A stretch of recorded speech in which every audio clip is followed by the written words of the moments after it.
There are forests. And then there are places the forest forgets to mention. Places where roots remember secrets, and the wind speaks in riddles.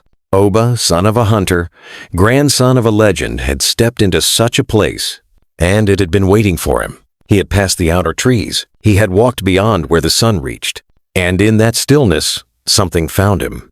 Not with claws, but with truth. The water reflected his face, but it did not move when he did. It smiled, while he did not. Echo with his voice. But deeper, you wear courage like a mask, but do you dare remove it?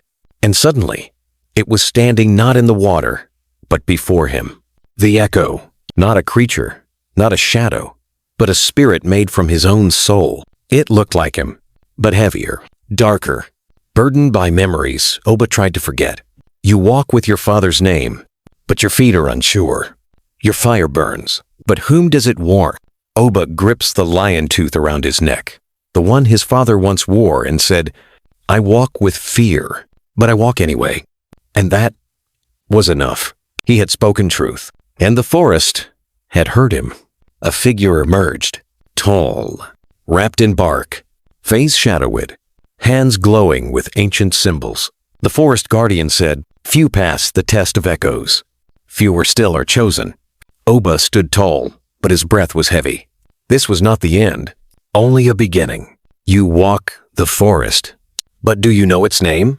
The guardian asked, Oba quietly in a low voice. The name? Names have power. Yours and ours. Learn it, or remain forever a stranger. And the guardian said to Oba, below lies memory. Descend, or turn back. Oba touches his charm once more, then steps down. And so the hunter descended into the veins of the forest, where roots were ribs, and silence was not empty, but alive. There, the forest remembered. He saw carvings of the first hunters, those who walked in truth. He saw the lion spirit towering, radiant, accepting their vow. And then, he saw the fire. One betrayed the oath, one turned the hunt against the land, and Oba's blood was tied to both. Then he was no longer underground. He stood in a white field, surrounded by spirit hunters, glowing, watching. The spirits with many voices said, name the forest, or remain nameless within it. Oba said, Orokun, the forest of trials. And the forest accepted its name. Oba opens his eyes. He is back above ground. The guardian stands before him. You have named us. Now, face what comes next. The guardian said. From the shadows came the beast. But not like any beast Oba had known. Part lion, part shadow, part smoke. It did not breathe, it whispered. It did not walk, it prowled across memory. It was the Nzengi, the beast of broken oaths, summoned not to kill, but to judge. Oba does not run. He draws no blade. He simply breathes. You are not my enemy. You are my mirror, said Oba. Then it bows. For the first time, Oba saw clearly. The hunt was never for the beast. It was for truth.